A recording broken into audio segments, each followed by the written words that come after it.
Olá, galerinha, bom dia. Como é que vocês estão? Tá tudo certinho por aí? Como é que foi aí esses dias aí de final de semana? Tudo certinho? Então, vamos para a nossa primeira aula de história, tá? Primeiro a tia vai dar a matéria e depois eu estarei corrigindo, tá? Então, a nossa matéria hoje serão apenas 2 páginas. A página 33 do livro de história e a página 34. Primeiro nós iremos falar sobre as etapas da produção do açúcar, né? Desde da colheita até a confecção ali das barras de açúcar que eram enviadas à Europa, tá? E na página 34 nós iremos falar sobre o engenho, o local onde isso tudo acontecia, tá? Então, vamos lá, vem comigo. Então, olha só, a tia aqui separou, na verdade, a gente faz aqui um resumo, tá? Da leitura para introduzir, mas isso não significa que vocês não tenham que ler, ok? Combinado? Então vamos lá.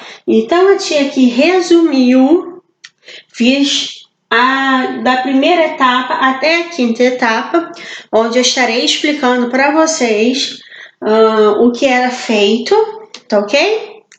E depois eu estarei explicando sobre o engenho. Mas isso vocês têm que ler, porque às vezes alguma pergunta do livro vai... como é um resumo, a tia não falou, aí tá exclusivamente no texto. Aí vocês têm que ir lá ler, tá? Não deixem de ler. Então vamos lá. Nós aprendemos semana passada que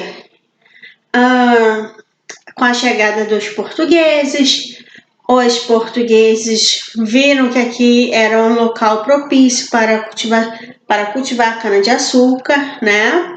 Que nosso clima era bem favorável, então eles resolveram, além, né, do pau-brasil que eles, né, pegaram daqui e levaram lá para a Europa, eles acharam legal fazer o cultivo da cana-de-açúcar, né? Explicamos que no início foram os índios, né? Eles colocaram o povo nativo daqui para trabalhar como escravos, né? Eles se acharam no direito, né, de fazer essas coisas horrorosas, né? Diga-se de passagem. Então aqui eu irei falar para vocês as etapas. Então, assim, bastante coisa, tá, galera? Então, da cana, até a cana ser cultivada e enviada para outros lugares, vocês irão ver que foi muita coisa. Então, vamos lá. Primeiro passo, extração do caldo, tá? Era feito, eles colocavam os escravos para cortarem lá a cana lá do canavial, juntar, colocar tudo juntinho e levar em montes até a casa da moenda, tá? A casa da moenda fazia a extração do caldo, né? Imprensava a cana e fazia a extração do caldo, tá? Depois disso, a casa das fornalhas, o caldo era levado para lá e que eu posso falar, era fervido, né, aquecido. Então ele ficava lá aquecendo, né, fervendo até transformar no melado, né, foi uma substância assim, meio pastosa. Então, depois dessa substância pastosa, o melado, a cana, esse melado ia para a casa de purgar, tá? E ali eram despejados em formas de barro, né? Ficava igual uns tabletes, sabe? E ali demoravam 2 meses até aquilo tudo se solidificar, ficar firme, tá? E depois desses 2 meses, esses tabletes de açúcar, eram chamados de pães de açúcar e expostos ao sol. Ficava lá no sol para terminar de secar, né? Porque era uma coisa melada, vocês podem concluir que deveria, né, na hora que pegasse, estava ali meio melado, aquela coisa na mão, né? E a quinta etapa, eles eram esses pães de açúcar, esses tabletes de açúcar, ó, tá? Eles eram embalados e destinados à clientela da Europa. Então, nessa primeira parte, era esse processo, está vendo? Era esse processo que eles tinham que fazer com a cana-de-açúcar, tá, galera? Então é isso. Agora vamos para a página de número 34.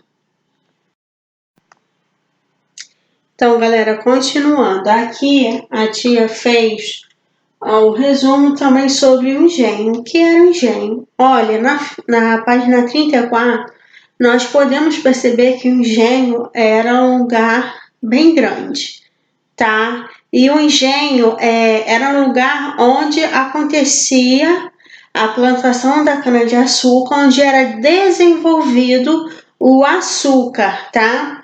Então, vamos lá. O engenho, a maior parte das terras de um engenho era destinado ao canavial, onde eram plantadas as canas de açúcar, ok? Então, mas tinha alguém que, né, comandava as coisas, sim, tinha o senhor do engenho. Ele era como se fosse um rei daquele local, como se fosse um governador. Então, ele que tinha a palavra do sim ou não, pode, não pode, tá? Então, o senhor do engenho é um homem, né, que fazia isso tudo para Portugal. Ele tomava conta daquele pedaço de terra, ele tomava conta dos escravos que trabalhavam para eles, né? Ele tinha a máquina em que se fazia o açúcar, né? O maquinário. Então, era um local grande e com algumas construções, tá? Nós temos a casa grande, onde vivia o senhor do engenho, tá? Então, vocês podem olhar até no desenho, ou então pesquisa na internet. A casa era bem grande, com vários quartos, aquela coisa de novela. Então, realmente, era bem grande a casa, tá? Nós tínhamos a capela, né? Provavelmente vocês já saibam, né, que a capela ali se realizava batismo, casamento, cultos, né, missas no caso, tá? Tinha um padre também, tá? A capela. A senzala era o lugar mais sofrido, posso dizer assim, porque era um galpão sem mobília, sem nada, em que os escravos, né, eles eram colocados lá para dormirem, né, recebiam uma alimentação muito ruim, né, era um lugar desumano, todos eles amontoados, né, um do lado do outro, em cima do outro, para dormirem, para trabalharem aí no próximo dia. Então, era um lugar bem sofrido, tá? E aqui as construções, o último, é local destinado à produção do açúcar, é onde os escravos trabalhavam. É onde tinha a casa da moeda, onde fervia o açúcar, né, para se transformar no melado, onde eram guardados os tabletes de açúcar para serem solidificados. Então, era o local aqui de trabalho, tá? Deles. Então, podemos perceber que o engenho era um local grande em que tinha alguém para acomodar, senhor do engenho, tá? E a maior parte era destinado ao canavial. E dentro desse engenho nós tínhamos construções, tá? Então nós tínhamos a casa grande, que era onde o senhor do engenho e sua família moravam, tá? Capela, local onde para fazer os cultos religiosos, os acontecimentos, casamento, batismo e por aí vai. A senzala era onde os negros viviam, né? Os negros escravos dormiam, tá? Porque eles trabalhavam o tempo todo, o dia todo. Não tinha descanso. Uma hora de almoço, nem pensar. Não existia essa hora de almoço. Não tinha nem almoço, gente. Não tinha nem almoço, tá? E o quarto local destinado à produção do açúcar, é onde os negros trabalhavam, tá? Inclusive, na época, existiam negros que eram especializados em fervelar o açúcar, transformar no melado, né? Então, existiam pessoas certas para fazer esse tipo de trabalho. É igual na Casa Grande. Nós iremos estudar mais à frente, mas eu vou adiantar um pouquinho. Tá? Casa Grande existiam o quê? Se fosse hoje, vamos dizer que empregadas domésticas, mas eram escravas, né? Elas faziam todo o trabalho ali da Casa Grande, as novelas da Globo que retrata aí esse período aqui colonial, tem muito, tá? Eu posso citar aqui várias. Casa Nostra não, porque são a parte dos italianos. Mas outras séries, não me vem à memória, a série do Tiradentes, e um monte de outras vem falando aqui, tá? Das pessoas, vem retratando muito esse trabalho das negras escravas na Casa Grande. Elas faziam tudo, comida, limpavam, elas faziam de tudo. Tá, galera? Então, nós acabamos de estudar a página 34 a página 33 e a página 34. Então, o engenho se resumia a isso, tá? Inclusive, o livro vem falando aqui uma dica super legal, eu acho interessante vocês assistirem, tá? Cana de mel, preço de fel. Aí ele vem retratando todinho esse período, tá? Dos engenhos, de como era feito o açúcar, de como os negros eram tratados aqui, né? Então, assim, são coisas que vão acrescentar o estudo sobre o período colonial, tá? Então, é aquilo que a tia sempre fala. Tia, tem que estudar história já passou, não sei o que, sei lá.